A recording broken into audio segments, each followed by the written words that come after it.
Hello there guys, it's CoolFox over here, and today I'm bringing an unboxing and review of the Utebit LED video light.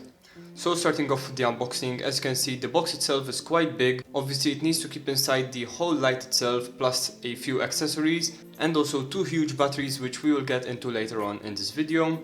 But firstly, taking a look at the box itself, on the front you get a picture of the LED video light itself with the Utebit logo here on the top left. You also get what's included inside of the box, which basically tells you that the LED can be powered by two options, which are either by batteries or by a power adapter. It's great to see this flexibility on this light.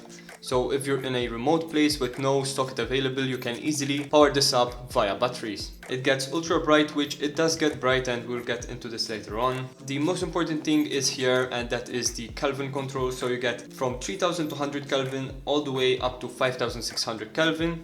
So you get a pretty good range to play with here. And then on the back as well you get some comparisons with different products from the same company. So in this case we have the GK-600 model, and basically it tells you that this has an output power of 36 watts, 4320 lumens, it has 600 individual LEDs and also the extra batteries that I mentioned. So opening up the box, inside you will find the light itself inside of a case. So taking this out, you will be able to see that everything is enclosed inside of this bag. So first of all, taking a look at the front compartment, you can tell that this is empty and everything is actually inside of the main compartment, but it's good to have this outside compartment here so you can easily store maybe the batteries or even maybe the charging cable if you do get an extra one, since it doesn't come supplied with the light itself, although the batteries already have a place for them inside of the main compartment. And opening this up, you will first of all see a charger here for the two batteries, which are located here on the top.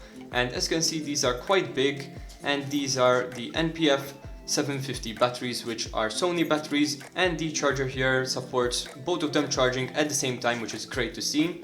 And this connects via a micro USB cable, which then connects to a wall charger via a USB type A. So I did charge the two batteries here up to full, and it did take quite a few hours to fill them up, so do expect them to take a few hours to fully charge.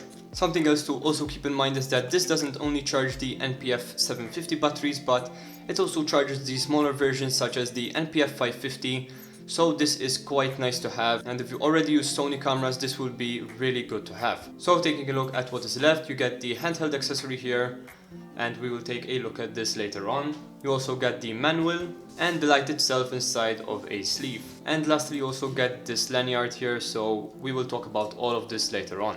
So taking a look at the manual itself, you can see that there are individual papers, and this one here is unfortunately in Chinese. You also get another one here which is in Chinese as well, but then you will also find one in English, which is great to see. So if you have any problems, you can easily consult this little manual here. And now taking a look at the main item itself, which is the light, you can see that you have the dimmer here in the middle, which is really smooth, which is really good to see. You also get the channel, battery and power buttons here in the middle, so you can easily turn it on. You also get the LED display here on the top and the model number, which is GK-600MB Pro, but you can also buy the other model numbers which are very similar to this one as we saw on the outside of the box. But make sure that you're buying the same one if you want these same features. In the dimmer here you also get a button in the middle to change from the dimmer to the color selector, so basically you get both brightness control and also the Kelvin control via a press of the button. Now if you want to use the two batteries, all you need to do is locate the holes here and align them with the pins on the light itself, and then just slot them in. And as you can see, once I press on the power button here and hold it down, it will turn on without any problems. And here for example you have the dimmer control, so that controls the brightness, and if I press once in the middle of this wheel here, it will go to the color control, and this will basically change the color temperature. Now if I press on the battery button here, you can see that it displays the percentage of the battery itself, and whenever I'm done with it, you can easily press on the power button again and it will turn off. Then if these are depleted, you can just put them into the charger and charge them overnight or however long you need to get them fully up to 100% again. Now something that I wish was included was actually a power adapter here, and basically I have this from another video I did about a ring light, which you can watch up here in the info card. But basically looking at the light itself here, it says that it supports direct current at 13 to 19 volts, and this one right here is actually 15 volts, so it will work perfectly with this light. And you can easily check the voltage by looking at the back of the power adapter that you have, and in this case it's 15 volts at 4 amps.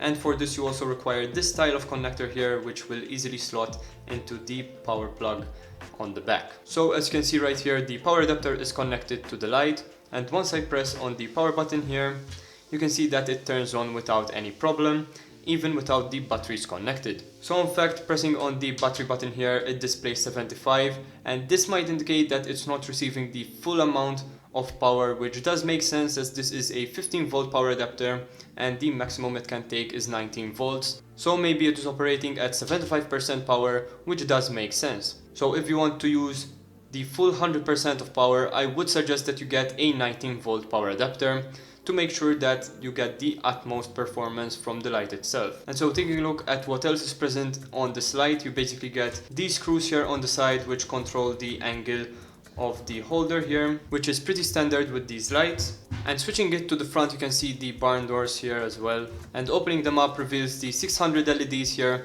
behind a plastic casing, which does diffuse the light a bit, but again it's not going to be that diffused, so I would recommend that you use some kind of diffuser with this light. And the back here is also coated with some kind of metal, so it does feel pretty good to the touch, and you also get the ventilation here on the top and bottom of the light. And now taking a look at the handheld accessory, all you need to do is unscrew this part right here and screw this back on.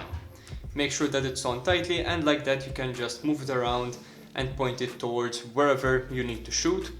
But again, I would suggest that you buy some kind of stand for this, as the handheld option here will only be good for remote locations where you can't even use a stand. But something else which is great to see is that you can actually remove this part right here and you can screw it into a tripod or monopod or whatever you need. Okay, so to hook it up, all you need is the attachment or a stand like this one right here, and you can easily just screw it into the top part where it connects to the rest of the pole. So it's really easy to connect this up to a light stand. So here's a lighting setup with this one light. It is a bit slightly off axis, of course, since the camera itself is actually dead center on me, but as you can see behind me there is a shadow, and this is why you would usually want to light up in a 3-point lighting setup. So for example, you would have one on my right, another one on my left, and another one behind me either on the right or the left, and that would be the backlight which lights up my head. And these two would be able to compensate for each other, so if one creates a shadow on the other side of my face, the other one can fill that up. And at the same time, the shadows behind me can be a lot less harsh, since they do not really need to be on 100% brightness, which is always a plus. Now again, with this light here, for example, you do get that plastic diffuser, but if I were to use a proper diffuser, it would diffuse the light a lot more. So of course these shadows would not be as harsh, so that is something else that you need to keep in mind. So I would also say that this gets pretty bright, so I am very impressed with the brightness, and the color temperature control is also really good. Of course you get from 3200 Kelvin all the way up to 5600 Kelvin, so that's quite a good amount to play with here. And if you get different lights or lights of the same brand here, you can easily dial them to the same Kelvin, and that should produce the same color temperature. But basically overall I think this light is pretty good. I would not really recommend it by itself, so if you want to light up a subject like me here, for example, I would recommend to get 2 or maybe even 3 of them, but that is all really up to personal preference and up to your budget, so you need to make sure that you cater to your budget. Now something that was a bit disappointing is that I did not find the remote control that was advertised on the box. Now I do not know if maybe this comes with the other models, but I have no idea, as on the box it states that all the models should get the remote control. On the Amazon page though, it doesn't really state it, so I wasn't really expecting it that much, but since it's on the box, it would have been nice if it was included. So I hope you enjoyed this video, guys. If you did, please leave a like and subscribe for more content. This was CoolFox, and I'm out. Peace.